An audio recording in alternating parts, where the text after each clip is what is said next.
Welcome back. We're finally getting UFC 326 happening this weekend for Holloway versus Charles Oliveira to the rematch for the BMF title fight for this weekend. So I can't wait. Yes, it is not a title fight. It is a BMF title fight, which is different. But I won't mind because this matchup right here is something I've been looking forward to for a long time already. The rematch between these two, it makes sense. It's right here. We finally get it. Finally.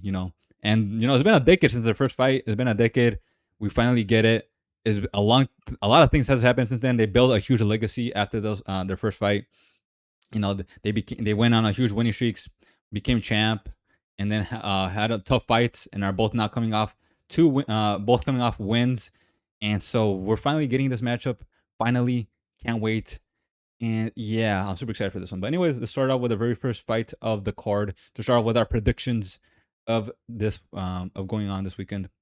Let's start out with light heavyweight bout. We got Luke Fernandez versus Rodolfo Bellato. Luke Fernandez, coming off the contender series, had a first round KO finish. Really good, impressive. Aside from that, he has KO power. But who doesn't have KO power at light heavyweight? Aside from that, he seems to be pretty decent. I'm not too high on Luke Fernandez, in the striking or in the grappling or in general, but he still has potential. Rodolfo Bellato, he also has power of his own striking. I would say that's kind of even on the stand up. I'm about to compare it kind of like Jimmy Crute versus Bellato and their fight, where it was a really close fight and it ended in a draw. Very close. I would say that's kind of similar to this one, where Luke Fernandez has potential, but Rodolfo is still a tricky guy to deal with. He has grappling of his own as well. Was able to do pretty good in the grappling against Jimmy Crute and Paul Craig. But aside from that, I would say it's kind of even. Anything can go. I wouldn't be surprised that Luke Fernandez gets a KO, or I wouldn't be surprised that Bellato gets a KO. I know Bellato is kind of a little bit hated because of the Paul Craig performance, but it's been a while since then. And aside from that, I would say doesn't even match up, but because I do have to pick someone, and Bellato, I would give him the grappling edge. I do think he has slightly better grappling, and has fought some decent opponents here and there. He didn't do that bad against Navajo Sterling. I'm gonna go with Bellato winning. He has a decent chin of his own. I'm with Bellato winning a decision. I don't see him. Or maybe he can. Maybe get the KO. I'm going with Bellato winning third round KO. Okay.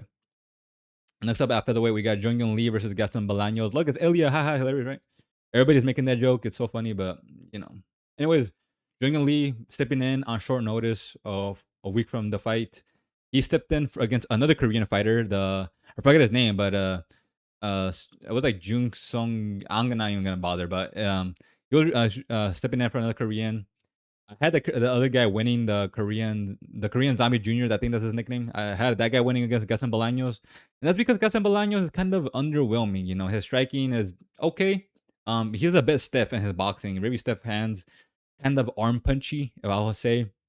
Jung Lee, his last fight against Daniel Santos looked pretty decent, even though he lost. Won the first round, has pretty good striking, explosive, way more better in the striking for sure against Bolaños. But aside from that, his grappling is a decent. He has a good takedown defense. Was able to defend Daniel's grappling. I would say Daniel Santos probably is a step down. I mean, no. I would say Gaston Bolaños is a step down compared to Daniel Santos. So there's a winnable fight for Jung Lee if for stylistically defend the takedowns and keep it on the feet and probably beat him on the feet. So I'm gonna with just Jung Lee winning this fight by decision. I don't think he has power to chin Bolaños, but he definitely can win on the scorecards. So I'm going with Lee decision. Light heavyweight bout, we got Rafael Tobias versus Dr. Nurgozhay. Rafael Tobias making his debut from the contender series. This dude, he made his debut in 2022. His last fight was obviously in the contender series in 2025. In the span of those 3 years, this guy fought 15 times, which is crazy. That's like an average of 5 times a year for 3 years straight. That's crazy. He lost once in the regional scene, but aside from that, he had a quick first round submission win in his contender series fight. So he has a good grappler. From what I've seen from his fights, he's a good grappler. His striking, on the other hand, is kind of poor, I would say. So there's that, and he's fighting Dr. Nurgozhay, who he also came from the contender series. 2 fights into the UFC now. 2 losses though. He lost both fights. He lost the first fight against Brenton Ribeiro, which is not a good aging loss at all. But Brenton Ribeiro, as much as he's like seen as like a can nowadays, he's still pretty dangerous. He has good hands, good explosive.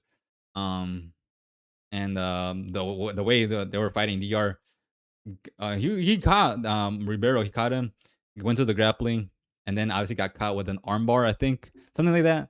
But not a battle. I mean, even though he did lose to Prince Ribeiro, I would say the way he lost was kind of fluky in a way. I would say so.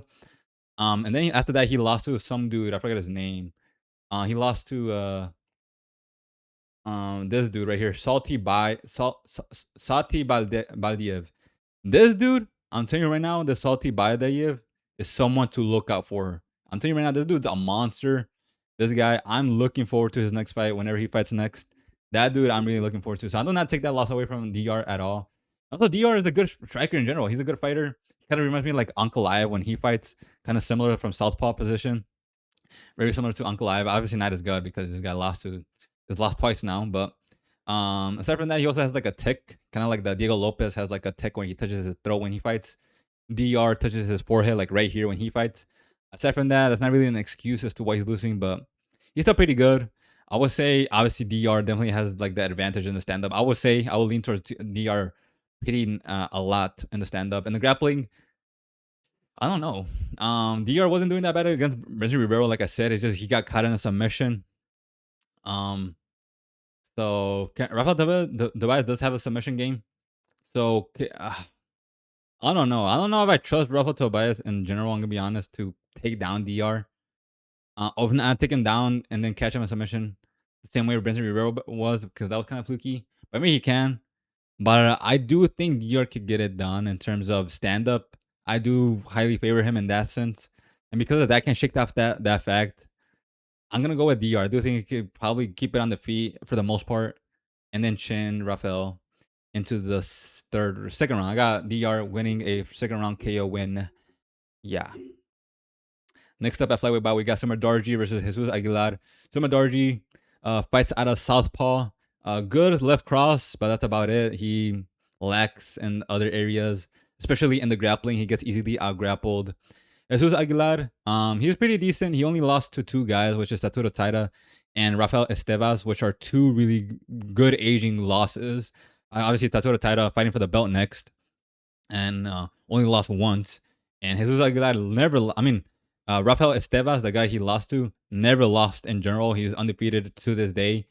And, he has like a couple fights in the UFC, still undefeated. So not a bad loss at all. But Jesus Aguilar is a good grappler of his own. Those two guys are monster grapplers. But Jesus Aguilar has a really good grappler. Mainly a grappler as well. And decent striking to go along with his grappling, to mix it in and such. I would say stylistically, this is a pretty bad matchup for Sumudaerji. Yes, you can say Sumudaerji is much bigger, but he does not have a KO threat at all, so I don't see him chinning Jesus. And also, Sumudaerji also got out grappled by Mitch Raposo. Mitch Raposo is probably like around the same size as Jesus Aguilar, and is not a grappler like Jesus. Jesus is a much better grappler than Mitch Raposo. I'm gonna go with Jesus Aguilar winning by submission. I can see him submitting him in the second round. I can see him hurting him in the first and then subbing him in the second. So I'm gonna go with Jesus Aguilar second round submission. First, next fight we got at flyweight. We got Cody Durden versus Nyam Jargal Tumendemberel. I feel like I heard that name before. Tumendemberel. Cody Durden versus Tumendemberel.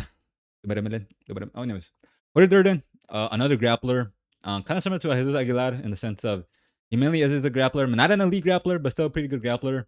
Has striking to go along with it, but I think Cody Durden is a little bit more like aggressive and like wild in the striking where he has some good moments. If he goes forward, he lunges in pretty nicely, but that leaves him exposed for sure moments in terms of defense. So it's like a give and take. He's pretty dangerous, but he also has a chance to get chinned. He is fighting Tumendemberel, who is coming off the road to UFC actually, and already fought in the UFC. He already has his debut, lost his debut against someone, I forget his name, but from what I've seen, that guy isn't that good. He's like okay.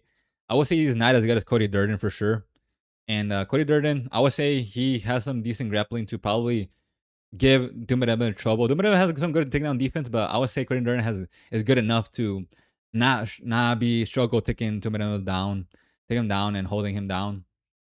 On the feet, I would say it's kind of, I don't know, the thing with Tumendemberel, I love saying that name, Tumendemberel. Anyways, on that guy, his striking is kind of technical, but not that good. He's not like he kind of like it's not like I don't know how to explain it. It's not fast or explosive or his accuracy, is up there. He's technical, but that's about it. I can see Cody Durden probably not having too much struggle in the striking and in the grappling against this guy. So I'm gonna go with Cody Durden winning by decision. I don't know if he can sub Tumendemberel, but I'm gonna go with Cody Durden probably winning this fight against this guy. Next up at featherweight, we got Ricky Turcios versus Alberto Montes. Look, another Ilya clone. Hilarious, right? Anyways, Ricky Turcios, this guy is ass. I'm gonna be honest. Um, the first thing that comes to mind was when he fought Chiwiwis, and he refused the glove touch, said like "f you" or something like that, and then got subbed later on in the second round. I mean, in that fight, he still had a pretty good moment. He almost subbed Chiwiwis himself as well. Almost subbed him. Chiwiwis is like 50% monster. He has like a Frankenstein chin. Couldn't get subbed at all. So that's very impressive by Chiwiwis. Or maybe Ricky Turcios is just weak or something. Because on the feet, he definitely has no KO power at all. He also is not a good striker at all. He kind of like lands at most of his punches land on the air rather than his actual opponent. So there's a lot for Ricky Turcios to work on in terms of his striking. His grappling is okay. He had that moment against Chiwiwis, but that's about it. Kind of isn't like a really strong oppressive grappler on his end, but that's about it. Alberto Montes coming from the contender series as well. Headed like a third round submission, I think, something like that. Seems to be a really good grappler, strong. He's a featherweight, so he comes closer to Ilya. Oh, because I say that because he also has good boxing of his own. Not Ilya level for sure. No, this guy is still. I feel like a lot of fighters to this day still have a lot to work on to even reach Ilya's level or Islam's. For you guys out there to get that don't want to get triggered. But anyways, Alberto Montes, he has some decent boxing. Not elite, but it's there. It works. And I would say stylistically because Alberto has grappling of his own. He can do a good job defending Ricky Turcios' grappling, if not actually out grapple him. He has that. I could give him that. And the strike and the stand up for sure. I got Montes. So just because of that, I'm gonna go with Montes. He probably beats Ricky Turcios on both the ground and the feet. So I'll go with Montes. I'll go with Montes actually getting the first round submission. I could see him hurting him on the feet and then subbing him on the second and like later on the first round. So I'm going with Alberto Montes first round submission. Next up at middleweight, we got Dante Johnson versus Cody Brundage. This is another step-in fight for Cody Brundage. He's stepping in for Tudo Dusko, I forgot Tuzgo Todorovic, something like that. Cody Brundage stepping in against Dante Johnson. Dante Johnson, a hyped prospect. It looks like he's gonna be staying in at middleweight for sure because before he fought Dumas, who was at middleweight, he fought the contender series at heavyweight, and before that he was fighting at heavyweight and light heavyweight. So it seems like he's gonna be sticking at middleweight for sure. I mean, I would say, that's not that bad. He is 5'8", so I would say it's like a good mix between not too heavy and not too light at middleweight for Dante Johnson, especially skill wise. Skill wise, a lot of middleweights are still not as good compared to like welterweights. So there's that. So it's a good weight class for Dante Johnson, I would say, especially because he's a good wrestler. So there's that wrestling path for him. Cody Brundage has also wrestling of his own, but I don't know. Dante Johnson was getting a little bit out grappled by Dumas, but Dumas is an underrated grappler. Probably it's like similar skill level as Cody Brundage in terms of like BJJ or wrestling. I'm gonna go with Cody Brundage, but the thing is, Dante Johnson is a good wrestler himself, and I don't know. I feel like this could be a very similar vibe to. I don't know. I guess I don't know actually. But Dante Johnson, he's coming from heavyweight, trained a couple heavyweights. How well that power translates to middleweight, we really don't know. We really didn't see him really strike that much with Dumas in that fight. Obviously Dante Johnson is gonna be having much more mass at heavyweight and very less mass at middleweight, so less power. But does he still have power to chin Cody Brundage? Cody Brundage has been getting chin a couple of times here and there, so obviously Dante Johnson could chin Cody Brundage. But the thing is, heavyweights are not as skilled as middleweights in terms of like footwork and being defensive. So Dante Johnson is gonna have to be more better to find the target on middleweights than heavyweights. So there's that as well. So it's kind of tricky. So I'm gonna be honest. This fight kind of seems kind of close. But I do think Dante Johnson can still win this. I do think he still has a skill ceiling that's much higher than Cody Brundage in terms of skill. I'm going with Dante Johnson. I feel like he also, even though the middleweight power question is there. I do think it could still work against Cody Brundage and get past Cody Brundage. Probably second round KO. I'm going with Dante Johnson. Bantamweight bout, we got Cody Garbrandt, another Cody, versus Zhao Long. I keep forgetting Cody Garbrandt is still active in the UFC. I'm like, this dude is still active? Like, Jan, I thought he got retired like 10 years ago. But anyways, Cody Garbrandt, Zhao Long. This is actually a good matchup. I do like this one. They fight very similarly, as in they're like front foot fighters, very brawly, you know, very aggressive. It's good. So I really like this fight. I really look forward to this one. Cody Garbrandt, coming off a loss to Raoni Barcelos, almost finished Raoni Barcelos. Why he decided to emote rather than actually finish Raoni Barcelos is dumb. I don't know why he did that, but could have won that fight. Didn't do that bad later on. He still lost in the grappling and striking, but didn't do that bad. It was a close fight against Raoni Barcelos. Before that was a bit on the no, he lost to Figgy before that. I mean, Figgy is a monster still, but and before that he was on a bit of winning streak. Zhao Long, he's coming from the road to the UFC as well. He's not that bad. He's decent. But I'm going to be honest, I don't think Zhao Long is on Raoni Barcelos' level or Cody Garbrandt's level still. He lost to a couple guys that are not on, obviously not as good as Cody Garbrandt. He has power zone, good striker. He's a bit tricky. He has some tricks up his sleeve, some good takedowns and such. Aside from that, he has a good chin as well. So I don't know if Cody Garbrandt can chin Zhao Long.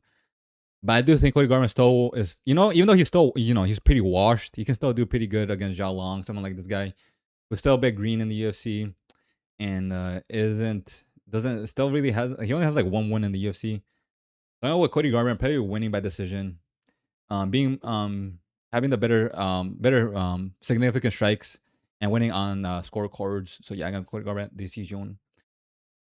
First fight on the main card, we got at middleweight, we got RoboCop versus Baby Hulk. If the UFC freaking website lets me scroll past. This one's another rematch. This is the first rematch on the card, aside from Max versus Charles. This one already happened a couple years ago, not that long ago. Bruno Ferreira won, if you didn't know, and he won because stylistically he has the favorable matchup in his favor. As in, Bruno Ferreira is smaller than Gregor Rodrigues. He is pretty small for middleweight in general, and Gregor Rodrigues is much bigger in middleweight in general.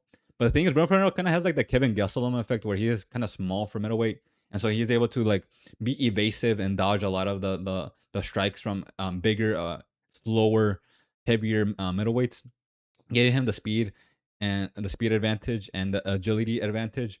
But not just that, Bruno Ferreira has really good boxing, really good power. And because he's much faster than Gregor Rodrigues, kind of has like the Mike Tyson effect as well. Where Mike Tyson at heavyweight was able to like slip a lot and be more quicker. That's the same thing again against Gregor Rodrigues. I feel like Gregor Rodrigues is much slower, and because Bruno Ferreira has power, he can definitely chin him once again. The grappling, Gregor Rodrigues has good grappling, but Bruno Ferreira has good grappling of his own, and that cancels out. We saw it cancel out in their first fight as well. So there's the visual proof that does cancel out. And the thing is, they really haven't changed that much since their last fight. They really haven't evolved or improved, or they haven't changed their style as well. So I do think history is going to repeat itself. And I got Bruno Ferreira getting a first round KO win against Gregor Rodrigues once again. Yeah, Bruno Ferreira winning. Next up at lightweight, we got Drew Dober versus Michael Johnson. Michael Johnson, look at him. Drew Dober's going to win 100%, right? Actually, this is like a really close one. This is like really 50-50 for me. I can't tell. Stylistically, both of these guys have an answer for each other easily. Both fight out of southpaw, so there's really nobody has a advantage in that. Drew Dober fought Kyle Propalik before that, who is a southpaw fighter. But the thing is, Kyle Propalik was sticking behind the jab and being technical and being patient, while Michael Johnson is more aggressive and a bit more on the front foot. So the thing is, yes, Drew Dober was getting like peppered by my Kyle Propalik. Michael Johnson, on the other hand, is a little bit more different. And the thing is, Kyle Propalik, because he was more patient and more measured, that gave him the time to be more defensive and see the punches coming back. Because Drew Dober is a really good counter boxer, landed some nice strikes on Kyle Propalik, but Kyle Propalik was able to keep his composure, see the punches coming, and brace for impact, while Michael Johnson is a bit more aggressive and a little more wild. That leaves him not a chance to brace for impact and get chinned and KO'd. And Drew Dober has good counters, and he could definitely counter Michael Johnson coming forward or backward. Drew Dober's has a good lunging strikes, and we saw Michael Johnson get chinned on the back foot as well against Bruno Ferreira. What's his right? That's his right. Or something Ferreira, right? I think no, not Bruno Ferreira. Some Ferreira out there. I think it is Bruno Ferreira. Anyways, we saw him getting chinned like that. But on the other hand, Drew Dober seemed to be slowing down a lot as well. Since the last couple of fights, he's isn't as fast as he used to. You can say because he's been getting hurt a lot, taking a lot of damage from John Silva, Manuel Torres, Karl Propolik. Even though he won that, he still took a lot of damage. And you can also say, oh, Karl Propolik was actually beating him to the punch because not just because of the fundamentals, but because Drew Dober has slowed down a lot. So there's also that you can say. And the thing is, Michael Johnson, even though he's much more older than Drew Dober, he still seems more fresher. He's 38, Drew Dober's 36. He still seems pretty fresh. Hasn't taken as much damage recently, and has not been a winning streak. Visually, I got Michael Johnson. Stylistically, this is an even matchup. I don't know who. Michael Johnson can still chin Drew Dober. Drew Dober has been getting finished left and right as well. Michael Johnson has power. Can catch Drew Dober coming in. I don't know. I'm gonna go with Michael Johnson just visually. Drew Dober has been looking much slower in his fights. Michael Johnson hasn't. He still seems to still have it. So I'm gonna go with Michael Johnson winning by KO. I think it could probably go into a third round war. But I'm gonna go with third round KO win for Michael Johnson. Next up at bantamweight, we got Rob Font versus Chiwiwis. Chiwiwis finally getting his first ranked fighter after a 4-fight winning streak. A little bit too quick. And I say that a little bit too quick because I'm just going to point out something for Chiwiwis. Chiwiwis has 5 wins total in the UFC. He lost to someone. I forgot his name. I forgot who he lost to. I think it was like Chris Coutier or something like that. Or Rodrigues. Something Rodrigues, but there you go. He has 4 fights. I mean, he has 5 wins in the UFC. You take 3 fighters out of those 5 wins, 3 of them, you combine their records and you get 0 wins in total, by the way. He fought 3 guys. He beat 3 guys that have 0 wins in the UFC to this day. Just saying. Like, that is not a great thing to look at. But anyways, he does have 2 wins over 2 guys that do have wins. And one of them is Ricky Turcios, who, like I said, I was kind of insinuating he's not that good. And who obviously put Chiwiwis in a submission, which is not a good visual for Chiwiwis. And he also has a win over Arikoling, I think. Arikoling. Yeah, there you go. Chinese guy who's decent. He was like a couple wins here and there, like 3 or 4 wins. Not bad fighter, but he's kind of like a bottom of the barrel type of fighter. He is now facing off with Rob Font. Rob Font coming off who's the guy's name? David Martinez. That dude's a monster. David Martinez seems to be probably gonna be fighting for a belt soon. If, like the way he's moving, super quick and steamrolling Rob Font, Marlon Vera, very good. But aside from that, that's not a bad loss at all. David Martinez is like a high level striker. Chiwiwis, his striking, there's a lot to ask for. I'm gonna be honest. There's a lot to ask for Chiwiwis. Rob Font, before that, came to a close decision, split decision win against John Matsumoto, who has really good grappling, and Rob Font was able to edge out a win against him. And also, John Matsumoto would never ever be caught in submission against Ricky Turcios. I will tell you that. I don't think so. So for Chiwiwis to be put in that position, it's like a bad visual. But anyways, Rob Font will still do pretty good in the grappling against John Matsumoto. And also in the, what's his name? Figgy. He did a good job defending Figgy's takedowns and getting back up.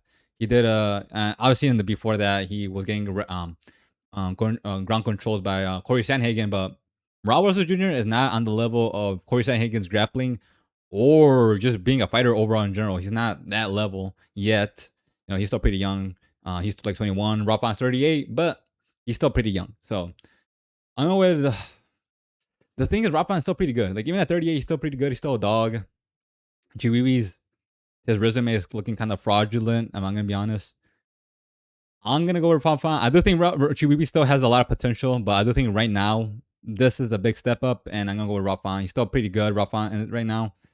And yeah, I'm gonna go with Rob Font, defending the takedowns, doing a pretty good job, getting back up, and then beating him up on the feet winning by decision. I don't see him subbing or KOing Chiwiwis. I'm gonna go Raw Font winning this fight by decision. Co-main, we got middleweights. We got Kyle Borralho versus RDR.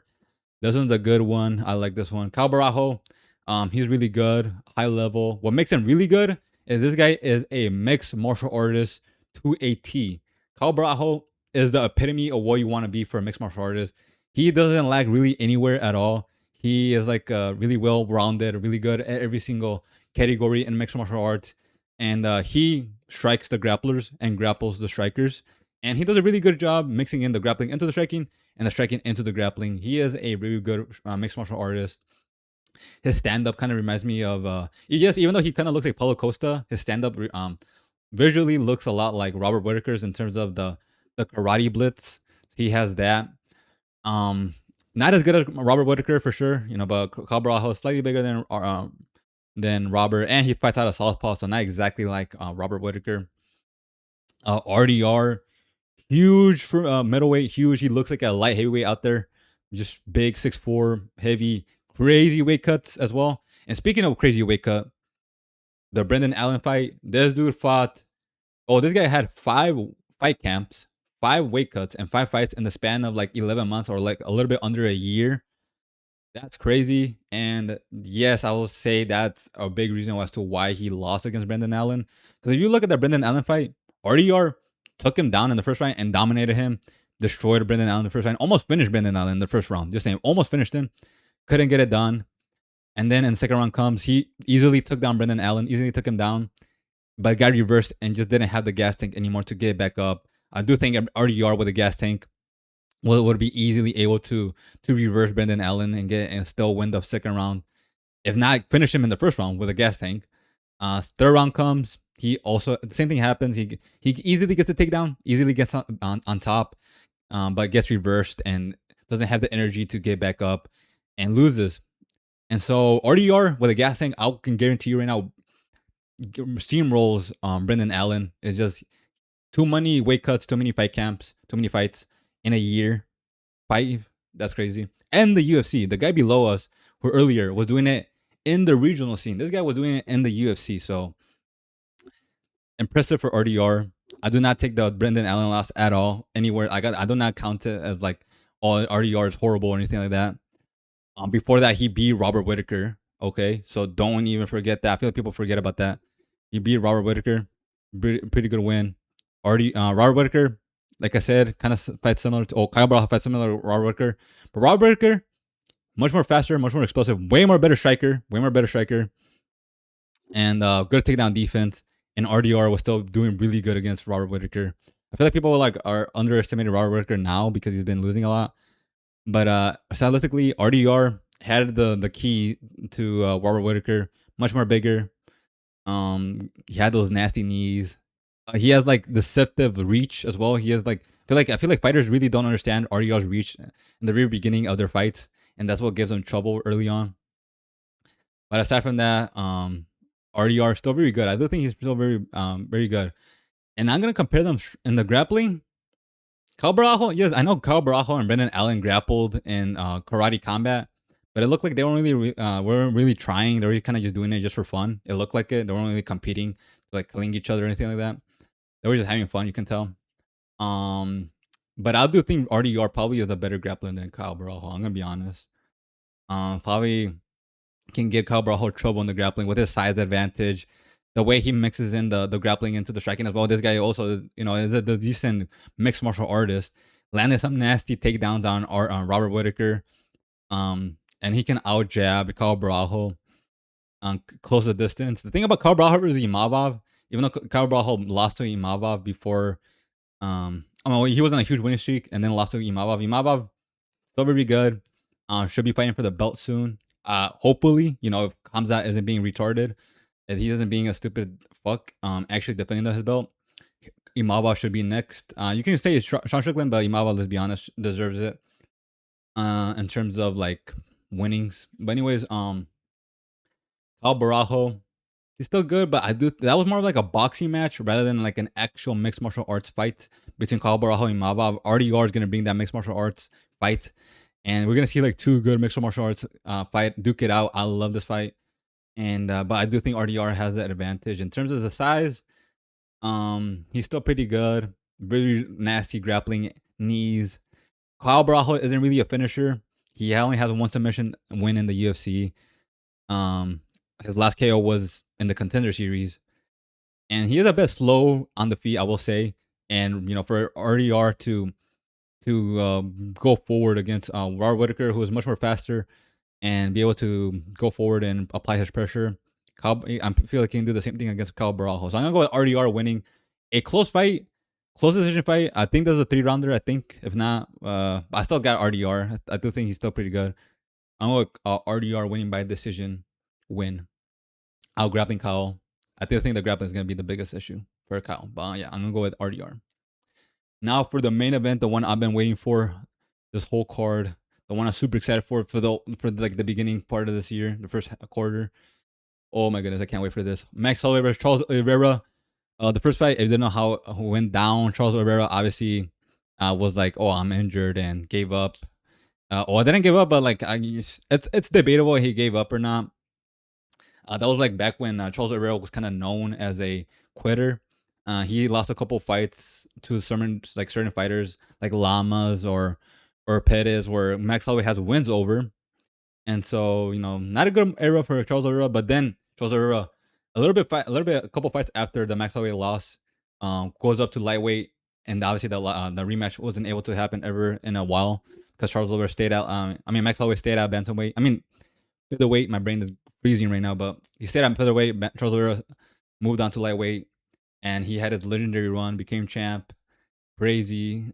Couple good wins over Prime Dustin, who Prime Dustin did beat Max Holloway. So there's that. MMA math doesn't work. Prime Dustin beat Max Holloway. Prime Holloway. Charles Oliveira beat Justin. And then obviously lost to Islam. And so on and so forth. And now it's coming off a Garbrandt win. Max Holloway, went on a huge winning streak at featherweight. Beat Jose Aldo twice. It was champ. Lost to Volk. Couldn't regain it against Volk. I think he beat Ryan Ortega before in between that. That doesn't matter. Became champ. Lost to Volk. And then lost to Volk 3 times. I had a couple fights in between those two, but finally moved up to lightweight after the TKZ win. Beat Justin Gaethje. Lost to Ilya. Went back down, and then went back up for Dustin. And they're both coming off wins. And I love this fight. And yeah, so this fight really just comes down to who's gonna get the first. Can Charles Oliveira get the first round sub? Can Charles Oliveira get the first get the sub in the first 3 rounds? I cannot speak anymore. I'm too tired for this. Can Charles Oliveira get the sub in the first 3 rounds? That really is the question to this fight. Who wins, in my opinion? Because we really haven't seen Max Holloway grapple. But he seems to be a decent grappler from what we've seen. He was able to defend Dustin Poirier's in the last fight, of course. Takedown, easily able to defend it, reversed it, and then got on top of Dustin Poirier with breeze. Max Holloway was able to defend that takedown. And before that, the last time I seen it was against Ilya, and Ilya got a takedown. And then Max Holloway, within like 30 seconds, easily was able to get back up and had no trouble with Ilya's grappling. Obviously, it looked like Ilya decided to be like, nah, the grappling isn't gonna work anymore. So that Ilya didn't Ilya refrained from grappling. And then before that was probably like Frankie Edgar, when Frankie Edgar was trying to take down Max Holloway, took him down once, and then Max Holloway was easily able to get back up. So it shows that Max Holloway has some really good takedown defense, really good. From what we've seen, Ilya, it seems to be an elite grappler. But he really himself hasn't been grappling. Ilya hasn't really been grappling in the UFC. And on that note, Max Holloway really hasn't been fighting grapplers in general in the UFC. And since in general, but in the past 6 or 7 years since he fought Charles Oliveira, or since Charles Oliveira, you can say he really hasn't been fighting grapplers like that. He's only been fighting strikers, and then the grapplers that can strike, like Ilya and Frankie Edgar. Mostly only really striking their fights as well. So it's we really haven't seen Max Holloway deal with a grappler like Charles Oliveira since their first fight, which we didn't get to see. So It's I don't know. The question is really hard to answer. Can Max Holloway? I mean, could Charles Oliveira take down Max Holloway and keep them down? Someone who's for the few glimpses has shown us to be really good. But the thing is, Charles Oliveira is a really good takedown artist. Amazing takedowns. Really good grappler as well.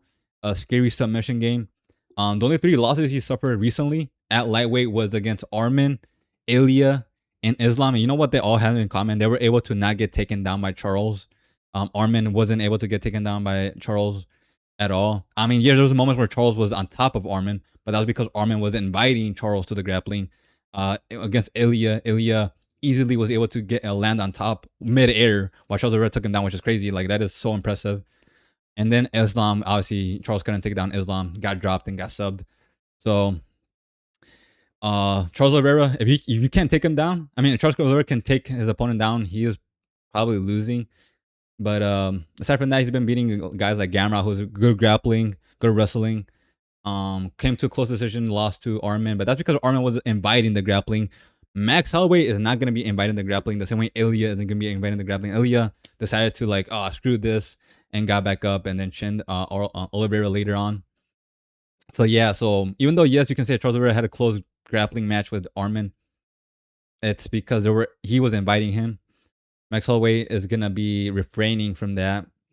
So there's that. So like I said, can Charles Oliveira take down Max Holloway? He's able to take down a bunch of like a lot of fighters like Dustin Poirier, Justin Gaethje. But on that note, he got dropped by Justin and Dustin as well. And Max Holloway seemed to improve his striking, his power, his striking in general as well is really good. His footwork is really phenomenal. That's his best attribute. I would say to Max Holloway, his footwork is the best thing about his game. The way he's able to manage distance really accurately, move around, you know, zip in and out, boom, boom, boom. You know, that's really good. And he's able to keep his distance really nicely. And that's going to be an issue for Charles Oliveira because Charles Oliveira is going to have to cross the distance the same way he did for Garbrandt, who has pillow punches, the same way he did for Ilya. And these other guys, Armin, and try to get the takedown. But the thing is, Max Holloway, I do think he's smart enough to understand that if Charles Oliveira is crossing the distance, he's gonna go for a clinch. So he's gonna be lookout for that. And Max Holloway has really good distance management. So Charles Oliveira is gonna have some trouble crossing the distance and getting a clinch off Max Holloway. He's gonna really exert himself trying to do that. Just saying, Max Holloway is gonna have to fight the way he's been fighting normally. So there's that. There's that advantage for Max Holloway. Also Charles Oliveira is a bit chinny. You know, Max Holloway has developed power, and he's a much better striker than Charles Oliveira. Yes, Charles Oliveira has power. You know, these Brazilians are pretty lanky. These lanky Brazilians have power, like Carlos Prates or Alex Ferreira. They have like really good power. But the thing is, Charles Oliveira isn't a good striker, so for him to land that punch on Max Holloway is that KO punch is you're asking for a lot. And also Max Holloway, even though yes he got dropped by Dustin Poirier, by Justin Gaethje, by Ilya, you know, these last three fights, his chin has been getting compromised. Do not forget, this is Dustin, like, and Ilya, like these are really good offensive strikers, you know, like much better than Charles Oliveira. Offensively. Defensively, obviously, obviously Charles Oliveira dropped Justin, but that's defense versus offense, total different thing. Max Holloway, the thing about Max Holloway, also after the Justin fight, he fought Ilya, went back down to featherweight, cut down a lot of weight, and did really good against Ilya. Really, borderline took off a round against Ilya, while Charles Oliveira obviously didn't even get past the first round at lightweight. Max Holloway, obviously his chin was, you can even say, a more drained chin. Max Holloway was able to still survive into the third round against Ilya, showing that he still really has a really good chin against even in general, because he was fighting Ilya, an elite boxer with power, with a drained chin. So it shows that he's still very good. He has a still very good chin. Yes, got wobbled by Dustin, but he almost finished Dustin himself. You know, because Max Holloway has now developed some decent power at lightweight, and he can definitely chin a chinny Charles. Also, I just want to have one question just to ask you guys, just to let you know how Charles can definitely win this fight as well. This question is a double-edged sword question, just to let you know. So it's really good for Charles Oliveira to win this fight, but very bad for Charles Oliveira if this doesn't work out for him. Very bad. The question is, how many times has Charles Oliveira gone to the 4th round ever in his MMA career? Not just the UFC, ever has he gone to the 4th round? How many times? You want to know the answer? One time. This dude only went one time to the 4th round ever against Michael Chandler, and he also went to the 5th round in that fight as well. But obviously, you got to go past the 4th round to get to the 5th. But anyways, he only went to the 4th round ever in the round. And Max Holloway, if he's able to survive the grappling, he has a really good gas tank in general, and he's still very good into the 4th and 5th round. And he's able to defend a gas Charles, who, let's be honest, Charles was cruising against Michael Chandler in that fight. He was just like taking him down, and then he's laying and praying. Couldn't get the submission, which is not a good visual for Charles. But anyways, Max Holloway, still, how do I explain it? He still is a dog in the 4th and the 5th round. He's still very good. Obviously, chin Justin in the 5th round. By the end of the round, pointed down and chinned him. Crazy moment. I still remember that day. Oh, that was such a good day. But anyways, Max Holloway, he's still very good. He has that 5-round cardio. Charles Oliveira can't get the submission in the first 3 rounds. Like I said, the most important question I have for this fight, if you can't get it done, I'm gonna lean towards Max Holloway. And then you add on top of that, Max Holloway has decent takedown defense and good distance management. You add those 3 things on top, I'm low-key leaning towards Max Holloway on this fight. The question that Charles Oliveira has to answer is a question he needs to answer like this. Max Holloway just needs to fight normally, while Charles Oliveira has to fight way more than he needs to. And the thing about the Garbrandt fight, you can say like, oh, he beat Garbrandt, who has good grappling. Did you forget that Garbrandt is retarded and has no power and has no submission game? And he invited he invited Charles Oliveira to the ground. He doesn't have an issue getting back up, the same way Arman didn't have an issue getting back up. So if Max Holloway, gets taken down, I don't think he's gonna stay in the ground with Charles Oliveira. He's probably gonna get back up. He's shown to have really good stand-up game, or good ability to get back up against Elia. There's a lot of stuff that I feel like I'm confident in Max Holloway than Charles Oliveira. Listen, Charles Oliveira can get it done in the first 2 rounds submission. Like I said, he got it done very quickly against a bunch of fighters in the first couple rounds. He's never gone to the 4th round ever, so he's very good in terms of finishing a fight. But if he doesn't, I'm gonna lean towards Max Holloway, and I do feel like Max Holloway can probably survive against Charles Oliveira in the first 3 rounds and win it. Another thing, and then when I say first 3 rounds, I don't mean like Charles Oliveira gonna win the 3 rounds. I mean like the submission game is like, maybe Max Holloway survives the first round, boom, it's downhill from there for Charles Oliveira. So there you go. So I'm gonna go with Max Holloway winning with this fight by decision. I don't think he could finish Charles Oliveira, but I do think he could get it done by decision. Beat him up on the feet, keep his distance, and submit and win. And obviously, if he points down, maybe he can chin Oliveira, but I don't know. I don't think so. But I'm gonna go with Max Holloway winning by decision, winning this fight against Charles Oliveira, and keeping in a 2-0 record against Charles Oliveira against this guy. But yeah, those are all my picks for this weekend. Can't wait for it. I'm super excited for this card. If you think I'm wrong here and there, let me know. I'd like to read your comments and your thoughts on this card. And thank you guys for watching. If you came this far, like and subscribe, please, and goodbye.